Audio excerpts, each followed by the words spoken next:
Hi, I'm Chef D and welcome to my kitchen, where today we're going to be doing a pasture-raised pulled pork.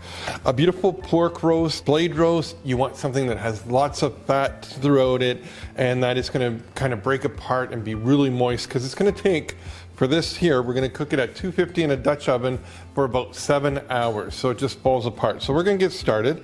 We're going to take our pork, we're going to put it into our Dutch oven. If you don't have a Dutch oven at home, you can use like a baking sheet or roasting pan. We're going to take a little bit of, again, for those of you who don't smoke it beforehand or are in a condominium or don't have a smoker, you can buy some amazing smoked spices. So we're going to add a little bit of smoked spice to this. Probably about, if it's all said and done, about 3 tablespoons. I'm going to take a little bit of Chinese 5 spice, and you can buy this at any grocery store. We're going to have about 2 tablespoons of the Chinese 5 spice. It's going to make it taste amazing. And then a little bit of granulated garlic. Probably about 3 or 4 tablespoons of that. Then we're going to add a little bit of crown royal, or any kind of rye. About half a cup of that.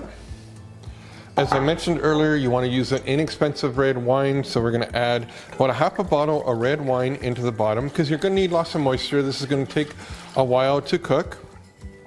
And then finally, about a cup and a half of vegetable stock.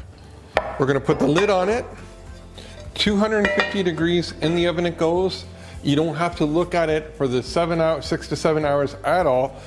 And there we have it. After 6 or 7 hours in the Dutch oven or a roasting pan, even if you want to do it in a crock pot, you can do it in a crock pot.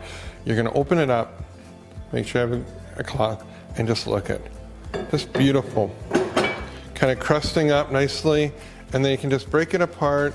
And now when you break it apart, you could be adding some barbecue sauce to it, wherever you want to go with it, or because all this great flavor from the wine, the vegetable stock, and all the seasonings, try it on its own, because it tastes amazing.